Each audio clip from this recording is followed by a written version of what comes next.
종교개혁을 주도했던 마르틴 루터 그럼 여러분이 잘 아실 것입니다. 이분이 사람이 가장 조심해야 할 것 두 가지를 말을 했는데요.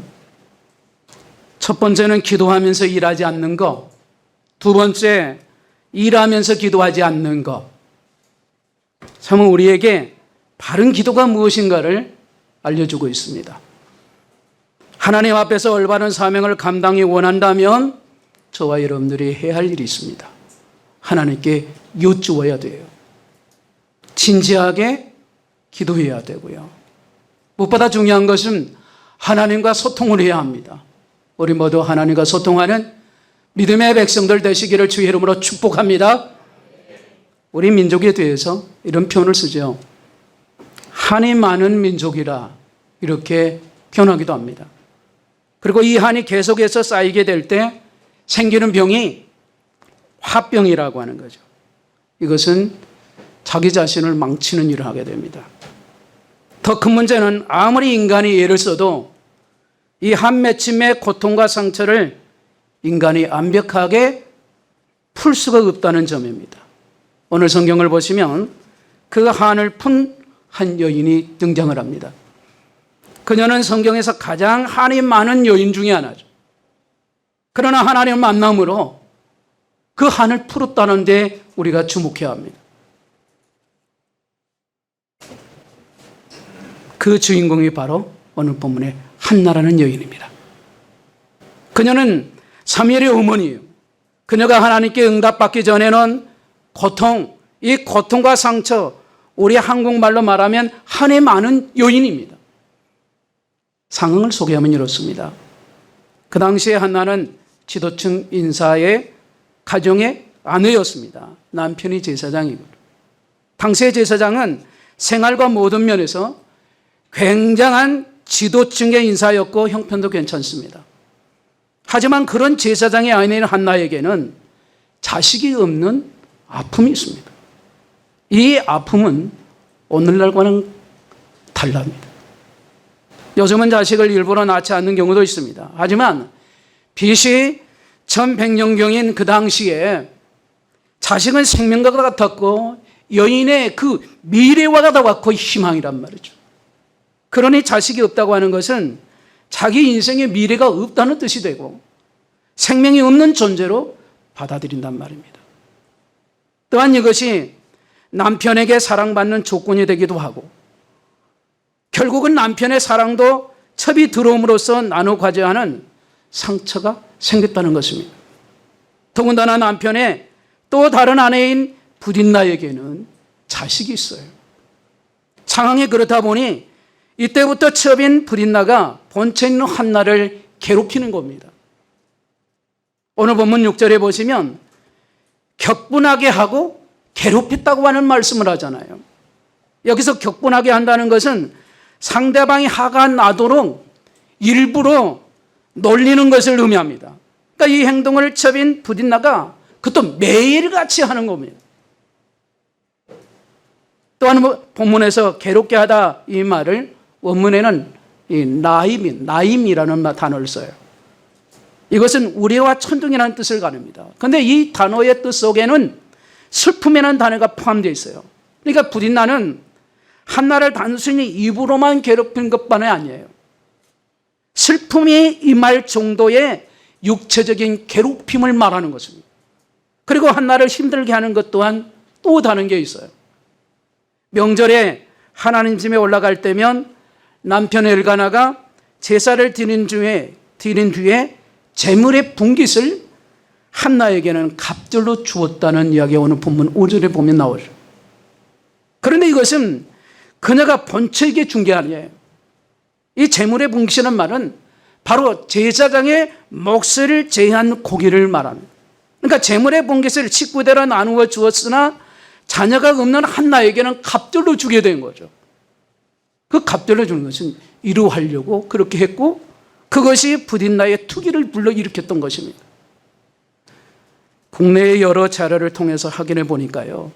여기 이 갑절이라는 단어에 이 갑절이라고 하는 단어는 오히려 슬픔과 분노의 뜻을 지니고 있다는 것을 말해주고 있어요. 즉 엘가나가 한나를 더 사랑해서 오늘 보면은 사랑해서 갑절로 줬다 하지만은 바로 그저 불쌍히 여기를 마음에 그녀에게 더 주었다는 그 의미도 포함되어 있어요. 그러니까 이제 명절이 되어서 실로에 있는 회막으로 온 가족이 하나님께 제사를 드리려고 합니다. 그리고 제사 후에 모든 이들이 기쁨을 누리는데 한나만 보이질 않는 겁니다. 모두가 기뻐하는 상황 속에서 홀로 하나님의 전에 나가 기도하며 통곡하고 있는 겁니다. 누구든 자기를 이해하는 사람이 없어요. 심지어 소리가 나오지 않을 정도로 간절하게 기도하다가 하나님 앞에서 주증을 부린다는 오해를 받는 거예요. 그 어느 누구도 어떤 방법으로 이 한 많은 여인의 가슴 아픈 상처를 위로할 수가 없어요. 그러나 결론부터 이야기하면 오늘 그녀가 하나님 앞에서 통곡하고 기도했을 때 결국 주님께서는 그 한나의 기도에 응답을 주셨다라는, 들으셨다라는 이 점에 우리가 주목해야 합니다. 그리고 그 한나의 여인의 소원을 들으실 뿐만 아니라 자녀에 대한 복을 주셨다는 것을 알 수가 있습니다. 먼저 이 상처와 고통에 응답하기 전에 한나를 생각해 보고자 합니다. 그녀의 한에 있어서 세 가지의 오늘 본문에서 살펴보려고 하는데 첫째가 뭐냐면 10절에 보면 저 좀 따라 합시다. 괴로움. 사람에게 괴로움이 지나치게 되면 이게 트라우마가 되기도 하고 일평생 상처가 되기도 하고 그래서 화병이 나게 됩니다. 둘째는 15절에 슬픔이라는 단어가 나와요. 그리고 16절에서는 원통이라는 단어가 나옵니다. 한나는 울었습니다. 음식도 끊었습니다. 마음이 슬픈 여자가 되었습니다. 여러분, 한나의 이 아픔이 깊어지면서 갈망 또한 깊어져가요. 아들을 낳지 못한 것에 대한 한이 맺었어요. 소망이 이루어지지 않는 것에 대해서 고통이 이만저만 아닙니다. 잠언서 13장 12절에 보면 소망이 더디 이루어지게 되면 그것이 마음을 상하게 한다라고 하는 말씀을 하세요. 정말 이 말씀대로예요. 그녀는 참으로 슬펐습니다. 그래서 본문 15절에도 나는 마음이 슬픈 여자라 이런 고백을 해요. 그렇다면 사람들은 언제 상처와 고통이 가슴에 엄청난 한이 되겠습니까? 바로 남들에게는 너무나도 당연하고 평범한 것인데 그게 내게는 없을 때 한이 되는 거죠. 오늘 한나가 그렇습니다. 그녀에게는 남들은 다 잘났고 심지어 과거 고대했던 이 과거의 고대에는 10명의 시기로 문제없이 자식을 낳는데 자기 자신에게 있어서는 자식이 없다라는 거예요. 그러면 세 번째로는 누군가에게 명예나 자존심의 상처가 있게 되면 이게 한이 맺혀요. 오늘 사면상 1장 6절에 그녀의 대적 부딘나가 그를 엄청나게 괴롭힙니다. 자식이 없다는 이유 때문에 비웃습니다. 자기 종에게 모욕을 당하는 겁니다. 이 정도 되면 마음에 한이 맺혀요. 죽을 만큼 괴롭습니다. 오늘 우리는 오늘 본문에서 그냥 대충 읽어버리면 안 된다는 거예요. 이런 한 맺힘이 우리에게 적용된다면 그 이과 한 가지 더 플러스가 됩니다. 바로 믿음 생활을 잘한다고 생각하는 중에 다가온 고난으로부터의 상처입니다. 나는 하나님을 섬기는데 하나님을 잘 섬기고 열심히 믿으면서 살아가는데 내 삶은 왜 그러냐.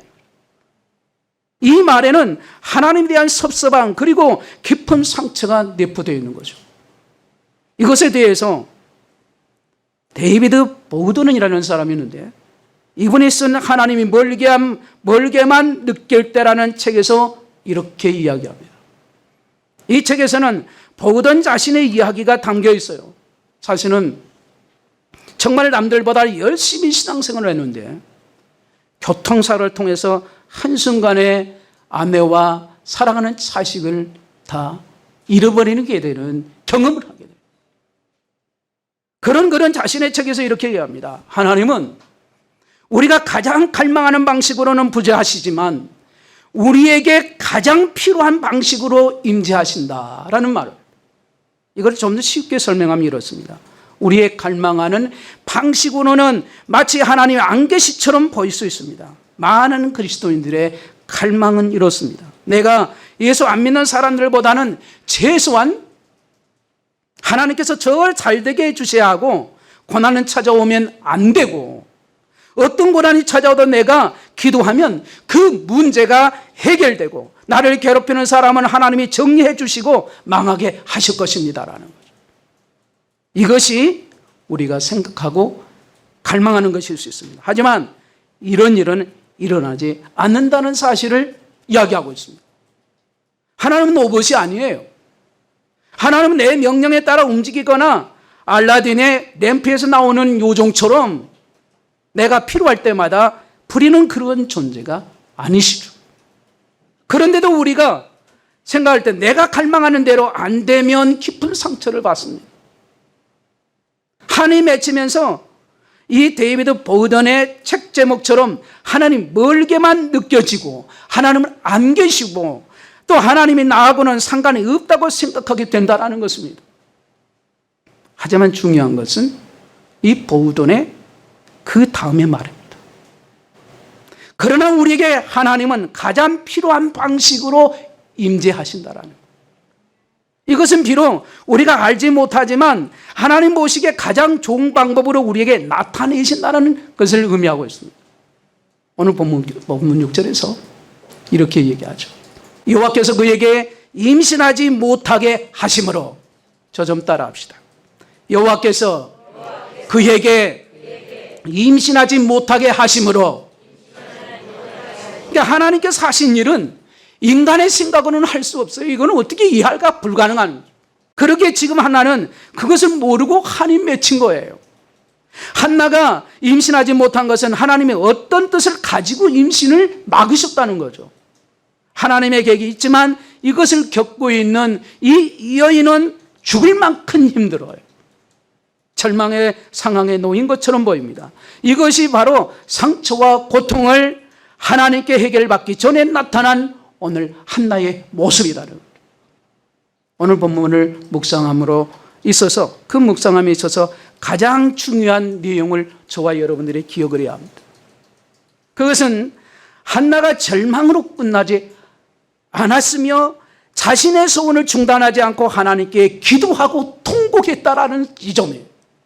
저 좀 따라합시다. 기도하고 통곡했다. 여러분 10절에서 이렇게 이야기합니다. 한나가 마음이 괴로워서 여호와께 기도하고 통곡하며 그랬습니다. C.S. 루이스라는 모론이 있는데요. 이분이 고통의 문제라는 책을 썼는데 고통의 문제라는 책 속에 이런 얘기를 합니다. 고통의 문제는 결코 설명될 수 없습니다라는 말을 했어요. 성도들의 고통을 어떻게 이해하고 그걸 어떻게 설명하겠느냐는 겁니다. 이전에 언급했던 데이비드 보우던이라는 이분처럼 믿음 생활을 잘하고 있었고 심지어 주일 아침 자신의 가정을 하나님께 보호해달라고 하는 그 기도를 하고 난 후에 교회를 다녀오는 사이에 교통사고가 나서 아내가 죽고 사랑하는 자식이 죽었어요. 이걸 어떻게 이해할 수 있냐는 거예요. 그런데 동시에 C.S. 루이스는 이렇게 이야기합니다. 결코 고통의 문제는 설명될 수는 없지만 극복될 수 없는 것은 아니다라는 말을 해요. 이걸 쉽게 말하면 극복할 수 있다라는 말이죠. 그렇다면 이 고통을 어떻게 극복합니까? 우리 믿음의 선진들은 한결같이 기도하며 하나님 앞에 아뢰었습니다. 그것이 극복할 수 있는 방법이에요. 그런데 여러분 이 한나는 바로 이 불임증이에요. 동정하다는 동정은 자신이 받아도 사랑은 뺏겼어요. 그 사랑을 척과 나누어야 돼요. 비웃음과 수모를 받습니다. 애롭습니다. 미래가 안 보여요. 더 나아질 어떤 것이 안 돼요. 나이도 더 들어가요. 가능성이라는 걸 찾을 수가 없어요. 그러나 그녀는 포기하지 않고 하나님께 기도하고 통곡했다고 하는 이 방법이 중요함을 오늘 말씀 속에서 우리는 해답을 얻게 되는 방법을 배우게 되는 거죠. 어떤 분이 이렇게 말하셨습니다. 목사님, 기도해야 하는 것은 당연한 이야기 아닙니까? 하지만 이 당연한 것이 안 되는 시대가 오늘 이 시대예요. 이걸 우리가 알아야 합니다. 그녀는 극단적인 생각을 하지 않았어요. 그러나 오늘 수많은 사람들은 바로 그 극단적인 생각을 합니다. 어떤 사람은 푸념하죠. 어떤 사람은 협박을 하죠. 어떤 사람은 대항을 해봅니다. 어떤 사람은 편법을 쓰기도 해요. 그러나 삶의 고통과 한 속에 그녀는 세상의 방법을 동원하지 않습니다. 세상 방법을 취하지 않습니다. 오히려 계속해서 기도하고 하나님을 강하게 찾았고 그녀의 자신을 그 축복의 장소로 몰아넣게 하고, 여러분이 기도하는 일이 얼마나 중요한가를 알 수 있는데 우리는 귀가 있어도 들으면서도 기도하지 않는 게 우리의 불순종하는 이 믿음 없는 모습을 우리 신앙을 점검해야 하는 것입니다. 그러기에 지금 우리의 상황이 한이 맺혀도 여전히 소원을 가질 수 있어야 돼요. 이 말을 다르게 표현하자면 기도의 제목을 가지고 사상시키지 말고 기도할 거리가 있으면 그 기도를 가지고 주님의 전에 나와 기도하는 오늘 저와 여러분 되시기를 주의 이름으로 권면합니다. 여러분 소원이 있다고 하는 건 기도의 제목이 있다는 건 그건 참으로 귀하고 복된 것입니다. 도저히 해결할 수 없는 고통 속에 있다면 하나님께서 하실 수 있다라는 그 소원을 가지고 하나님 앞에서 기도하며 통곡하는 그 순전한 믿음으로 나가야 된다는 것을 오늘 말씀 속에서 배우는 겁니다. 빌립보서 2장 10절에 말씀하시기를 너희 안에 행하신 일은 하나님이시니 자기의 기쁘신 뜻을 이루하여 너희로 소원을 두고 행하게 하시나니. 여러분 이 말씀이 얼마나 중요한 말씀인가를 우리가 되새겨야 돼요. 마음판에 새겨야 합니다. 어떤 절망의 상황과 한 맺힌 상황에도 하나님께 이 소원을 두고 끝까지 매달릴 때 하나님께서는 그 소원을 이루어 주시는 분이시라는 사실을 명심해야 합니다. 어떤 의미에서 하나님은 사명을 쓰시기 위해서 이 어려운 과정을 허락해 주셨어요. 그의 출생의 모든 것을 아시는 하나님께서 한나의 믿음을 보셨고 그 한나에게 온전한 믿음의 명문 가문을 만들기 위한 바로 과정이라는 것을 우리는 오늘 본문 속에서 알 수 있어요. 그래서 보통은 바로 포기해버리고 절망하고 낙심하고 하나님 원망하지만 그녀는 그렇게 하지를 않았습니다. 어떤 세상적인 행동을 하거나 극단적인 선택하지도 않았습니다. 하나님 전에 와서 하나님께 진심 어린 기도를 드립니다. 시편 50편 15절에 말씀하기를 한낱 날에 나를 부르라 내가 너를 건지리니 내가 너를 영화롭게 하리로다라는 이 말씀처럼 말이죠. 그렇다면 이 한나의 기도의 그 특징이 뭘까요? 첫 번째는 한나의 기도 특징은 간절한 심정을 표현하는 기도입니다. 오늘 한국교회와 그리고 오늘 우리 애원교회에 지금 이 기도의 태도가 필요한 겁니다. 오늘 본문에서는 너무나 대조적인 모습이 두 구절로 그렇게 등장이 되죠. 10절에 통곡하며 그리고 13절에 한나가 속으로 말하며 입만 움직이고 이것은 기도할 때 나타날 수 있는 두 가지 반응이죠. 그런데 한나에게서는 이 두 가지 반응이 다 나타나요. 눈이 충혈되어서 엘리 제사장에게 오해받을 정도로 통곡한 모습과 침묵의 기도입니다. 이 중에 무엇이 옳으냐 그르냐 말할 수 없어요. 기도의 모습을 어떻게 하느냐가 중요한 게 아니라 내가 얼마나 하나님께 집중하고 간절함으로 그렇게 나가느냐 기도하느냐 그게 관건이에요. 시편 62편 8절에 백성들아 시시로 그를 의지하고 그 앞에 마음을 토하라 하나님은 우리의 피난처시리로다. 우리의 피난처라는 말을 했어요. 제사장 엘리가 한나를 술 취하는 것을 오해할 때에 한나는 확실히 이야기합니다. 여호와 앞에 내 심정을 통한 것뿐입니다. 여호와 앞에 내 심정을 통한다. 오늘 저와 여러분이 기도의 모습이랴 간절함이 없이 하는 기도 그건 가능해요. 이 심정이라는 단어는요 목숨이라는 뜻이에요. 생명이라는 뜻이에요. 그것을 심정이라는 표현을 오늘 본문에 하고 있어요. 한나는 지금 목숨을 걸고 하나님께 기도하고 있어요. 또한 동시에 사용된 통하다는 말의 그 원문은 사파크라는 단어를 쓰고 있어요. 이것은 쏟아낸다는 뜻입니다. 지금 한나는 지금 완전히 하나님 앞에 다 쏟아내고 있다는 걸 알 수가 있어요. 아픔, 고통, 눈물, 괴로움, 절망, 혼돈, 자기의 그런 무력, 그 무력 같은 이러한 모든 것을 다 하나님 앞에서 다 털어놓아 버리는, 다 토해내는 겁니다. 그리고 이 한나의 기도가 특별한 이유는 자기 자신의 그 소원이 자기의 유익이 아닌 하나님의 영광을 위한 소원 기도였다라는 거죠. 본문 11절에 소원하여 이르되 만군의 여호와여 만일 주의 여종의 고통을 돌보시고 나를 기억하사 주의 여종을 잊지 아니하시고 주의 여종에게 아들을 주시면 내가 그의 평생의 그를 여호와께 드리고 삭도를 그의 머리에 대지 아니하겠다는 고백을 합니다. 이 소원은 단순히 개인의 욕심 만족을 채우기 위한 것이 아니에요.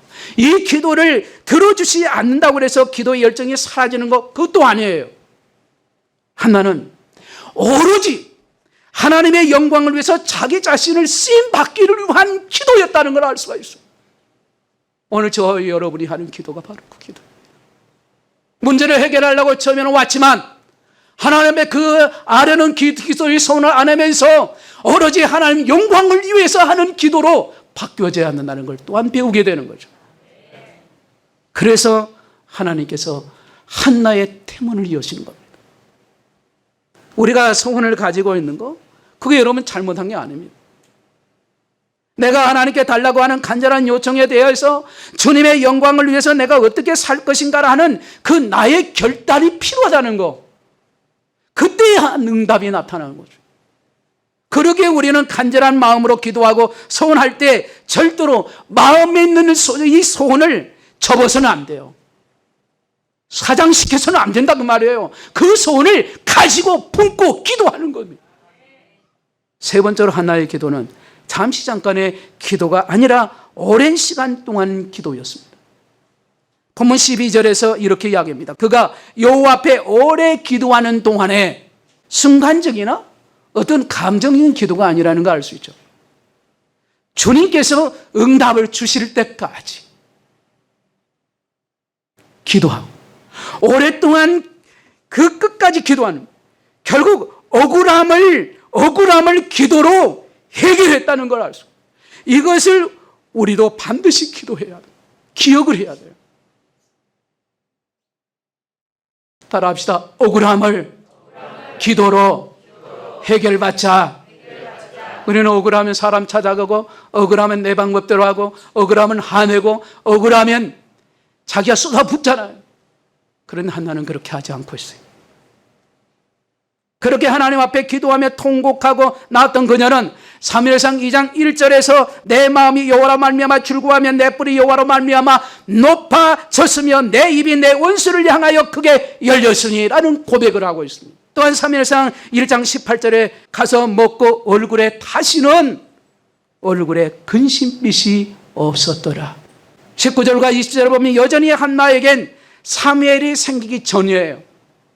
임신하여 얼굴이 기뻐하는 것도 아니고 하나님 신뢰하고 얼굴을 하나님께로 향하고 하나님께 맡기니까 지금까지의 그 한이 더 이상의 한은 아니라는 거죠. 그래서 두 번 다시 근심하지 아니했다라는, 우리가 하는 기도와는 전혀 반대. 우리는 기도하면 할수록 근심빛이 일어서 염려하고 근심하고 걱정하고 염려하는 그런 모습일 수도 있는데 한나는 그런 얼굴에 근심빛이 없어요. 성도 여러분, 어떤 고통이 오늘 여러분들을 누르고 있습니까? 마음에 무거움이 있습니까? 눌림이 있습니까? 예배 드리면서도 마음에서 떠나지 아니하는 그 어떤 고통이 있습니까? 여러분 조용히 여러분 가슴에 손을 얹어 보십시오. 그리고 이렇게 기도하십시오. 하나님, 내 마음을 주님 앞에 엽니다. 성령님 임하셔서 나를 치료해 주옵소서. 나를 새롭게 해주시고 나를 치료해 주시옵소서.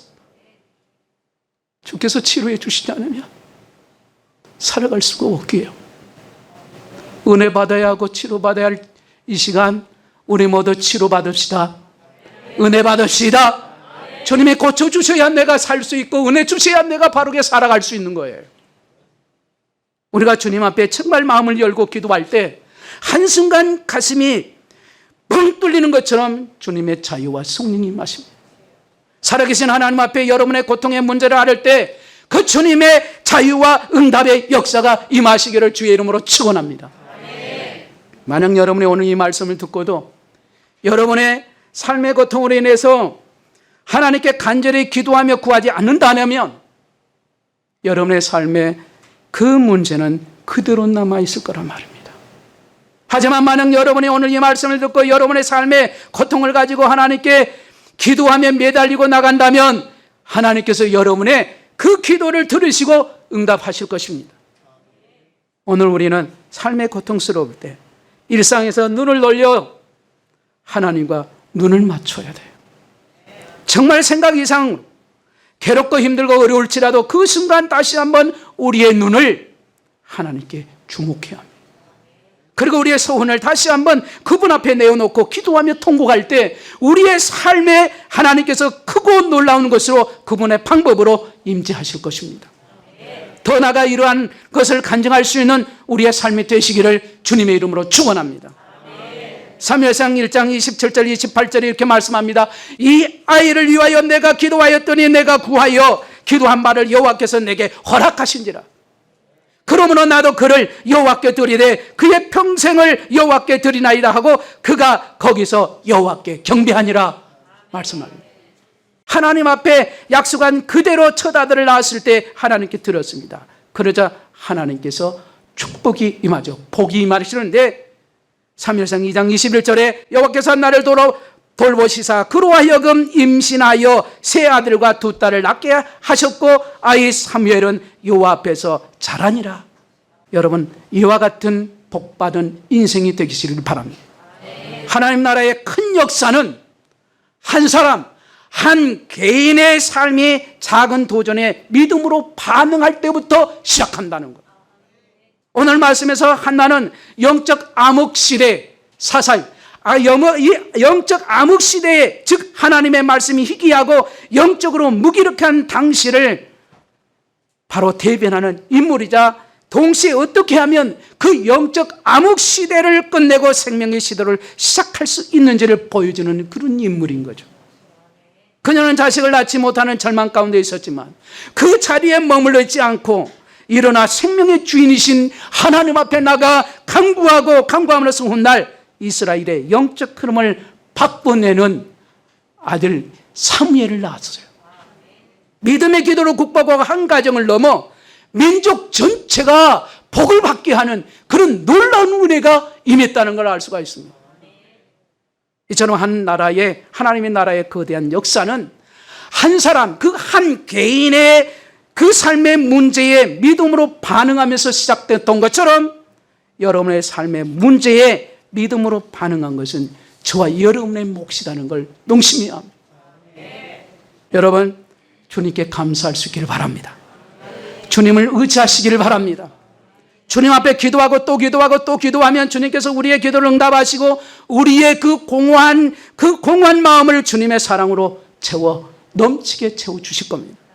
어떤 문제와 어려움이 다가와도 주님 앞에 기도하면 주님께서 우리의 모든 문제를 해결해 주시고 우리의 갈급한 심령에 주님의 놀라운 은혜와 사랑을 채워주실 뿐만 아니라 날마다 주님만을 의지하고 바라보며 기도로 나가는 저와 여러분을 붙들고 쓰신다는 사실을 명심하고 이번 한 주간도 오늘 이후의 삶이 더 기도하는 믿음의 사람들이 되시기를 주님의 이름으로 축원합니다.